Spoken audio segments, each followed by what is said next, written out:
السلام علیکم ورحمۃ اللہ وبرکاتہ۔ میرے مسلمان بھائیوں، بہنوں، بیٹوں اور بیٹیوں، میں غلام مصطفیٰ ہوں۔ اللہ اور اللہ کے رسول کا پیغام آپ کے لیے لے کر آیا ہوں۔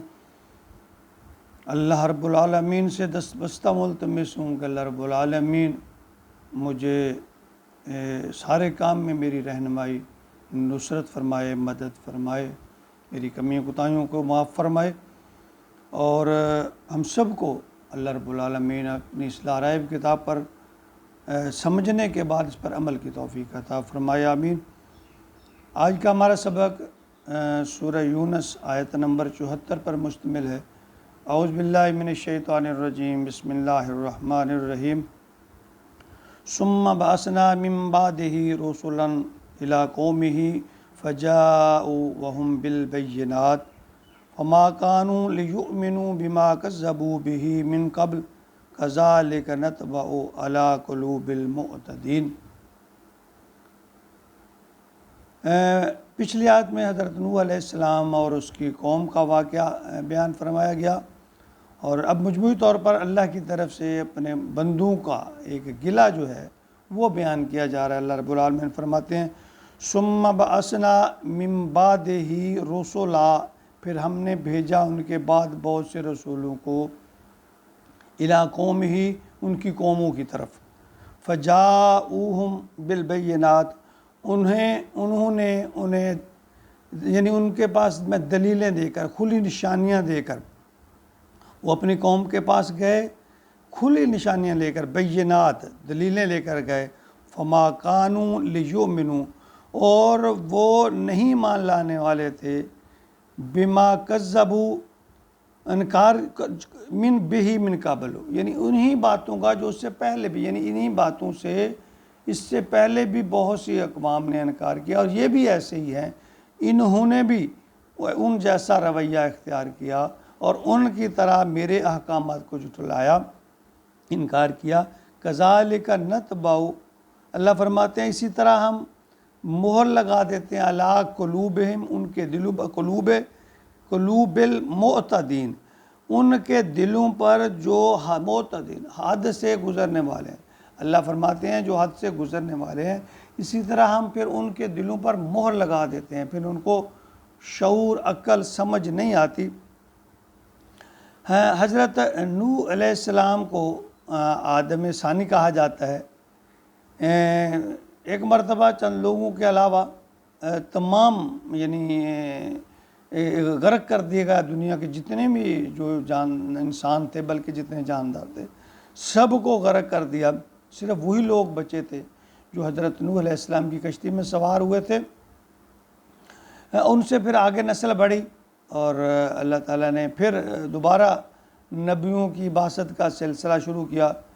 تو لوگوں نے پھر وہی رویہ اختیار کیا، بہت سے لوگوں نے اپنے نبیوں کی، انبیاء کی تکذیب کی، جھٹلایا۔ تو سچائی کی دلیلوں کے باوجود جب انسان اللہ اور اللہ کے انبیاء یا رسول جو ہے ان کے احکامات کو نہیں مانتا، نہیں عمل کرتا، تو پھر اللہ کا قانون جو ہے ایسے لوگوں کے لیے یہی ہے کہ پھر اللہ ان کے دلوں پر مہر لگا دیتے ہیں، دلوں کو سخت کر دیتے ہیں، یعنی وہ ہدایت قبول کرنے کے قابل نہیں رہتے۔ جس طرح ایک بنجر زمین یا سخت قسم کی زمین ہے، جب بارش ہوتی ہے تو اس سے وہ مستفید نہیں ہوتی اس سے، یعنی جس طرح یہ لوگ، ان کے دل سخت ہیں، انبیاء کی باتیں ان پر اثر نہیں کرتی، اس سے اللہ مثال دے کر بیان فرماتے ہیں کہ یعنی زمین سخت ہے، بارش تو ہوئی لیکن وہ پانی جذب نہیں کر سکی اور اس سے کوئی فائدہ نہیں ہوا، بارش سود مند اس کے لیے ثابت نہیں ہوئی۔ اسی طرح سورۃ بنی اسرائیل میں فرمایا وَكَمْ أَهْلَكْنَا مِنَ الْقُرُونِ مِنْ بَعْدِ نوح، اللہ فرماتے ہیں کہ نوح کے بعد آنے والی قوموں میں سے بہت سے جو لوگ تھے، ان کو ان کی بد کرداریوں کے سبب، نالائکیوں کے سبب، نافرمانیوں کے سبب اللہ نے ہلاک کر دیا۔ اور اسی طرح سورہ نحل میں اللہ تعالیٰ فرماتے ہیں إِنَّ اللَّهَ لَا يَهْدِي الْقَوْمَ الْكَافِرِينَ، اللہ تعالیٰ کافروں کو، کافر کہتے ہیں انکار کرنے والے، کرنے والوں کو اللہ ہدایت نہیں دیتے۔ یعنی یہ بات ذہن میں رکھنی چاہیے، اللہ کوئی کسی پر ظلم نہیں کرتے۔ یہ نہیں ہے کہ اللہ نے پہلے ہی فیصلہ کر لیا ہے کہ بس اس کو ہدایت نہیں دینی تو نہیں دینی، نہیں، ایسا نہیں ہے۔ اللہ فرماتے ہیں یہ وہ لوگ ہیں جو باوجود میرے انبیاء کے کھلی نشانیاں بیان کرنے کے بھی بات کو تسلیم نہیں کرتے، بار بار انکار کرتے ہیں، تو پھر ایسے لوگوں کے لیے اللہ کہتے ہیں پھر میں نے فیصلہ فرما دیا، پھر ان کو دلوں کو میں مکفل کر دیتا ہوں، ان کو دل جو ہے سخت کر دیتا ہوں، ان پہ تالے لگا دیتا ہوں، پھر وہ ان کے دل سمجھنے کے قابل ہی نہیں رہتے، وہ ان کا دل و دماغ جو ہے وہ ایمان کو تسلیم نہیں کرتا۔ اس سبب سے ہوتا ہے کہ انہوں نے بار بار اللہ کے احکام کا انکار کیا، جھٹلایا، تعصب کی راہ اختیار کی، تمسخر اڑایا، تو پھر بالآخر اللہ تعالیٰ جو ہے تو ان آیات میں جو دو باتیں اللہ تعالیٰ نے جو خاص طور پہ جو بیان فرما رہے ہیں کہ بہت سی جو قومیں ہیں ان کو ہلاک کرنے کے جو وجوہات ہیں وہ یہی ہیں کہ ایک حکم نہ ماننا، بات کو تسلیم نہ کرنا، بار بار جھٹلانا۔ جب اس کو جھٹلایا تو پھر روز قیامت کو، یعنی جو آدمی یہ تسلیم نہیں کرتا، اللہ اور اللہ کے رسول کے احکامات کو نہیں مانتا، تو گویا وہ روز قیامت کو بھی نہیں مانتا۔ تو اسی طرح سورہ یونس کی آیت نمبر 13 میں بھی اللہ تعالیٰ نے یہی فرمایا کہ وَلَقَدْ أَهْلَكْنَا الْقُرُونَ مِنْ قَبْلِكُمْ لَمَّا ظَلَمُوا، کہ تم سے پہلے بھی جو بہت سی قومیں تھیں، بہت سی نسلیں تھیں، ہم انہیں ہلاک کر چکے ہیں جب انہوں نے لما ظلموا، خود ظلم کی روش اختیار کی، یعنی اللہ فرماتے ہیں میں نے ان پر ظلم نہیں کیا، انہوں نے اپنے جانوں پر خود ظلم کیا۔ جاءتہم رسولہم بالبینات، ان کے پاس رسول آتے رہے واضح نشانیاں لے کر، واضح احکام لے کر، وما کانوا لیؤمنوا، اور وہ مان لانے والے نہیں تھے۔ کذالک نجزی القوم المجرمین، اللہ فرماتے ہیں پھر ان کو ایسا، یہ جو قوم مجرم ہے نا، اللہ انہیں مجرم قرار دیتے ہیں کہ یہ مجرم لوگ جو ہیں پھر اللہ انہیں ہدایت نہیں دیتے۔ آج ہمیں بھی اس بات کو سوچنا ہے کہ روز روشن کی طرح یہ کتاب اللہ کی کتاب، لا ریب کتاب ہمارے سامنے ہے، نبی پاک صلی اللہ علیہ وسلم کی حدیث مبارکہ ہمارے سامنے ہے، ہم ہر بات کی خود تحقیق۔ دیکھیں وہ زمانہ چلا گیا جب انسان کو یعنی علم نہیں تھا، کچھ باتیں پتہ نہیں تھی، آج تو ہر انسان کے ہاتھ میں موبائل ہے،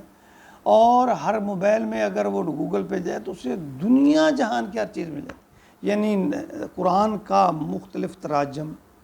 مختلف احادیث کی کتب، ان کا مطالعہ کرنا، دیکھنا آج تو بہت آسان ہے۔ تو آج کوئی بہانہ نہیں ہے، جب ہمارے پاس یہ سب کچھ کھلا ہے، روز روشن کی طرح آیا ہے، اگر پھر بھی ہم اس کو نہیں حاصل نہیں کرتے، اس کو مانتے نہیں، تسلیم نہیں کرتے، عمل نہیں کرتے، یہ پھر اللہ کی ذمہ داری نہیں ہے۔ اللہ پھر یہی فرماتے ہیں پھر میں ان کے دلوں کو سخت کر دیتا ہوں، ان کے دلوں پر تالے لگا دیتا ہوں، بسبب اس کے کہ وہ بار بار میری بات کو صاف شفاف یعنی بینات میں نشانی، کھلی نشانیاں دے کر بھی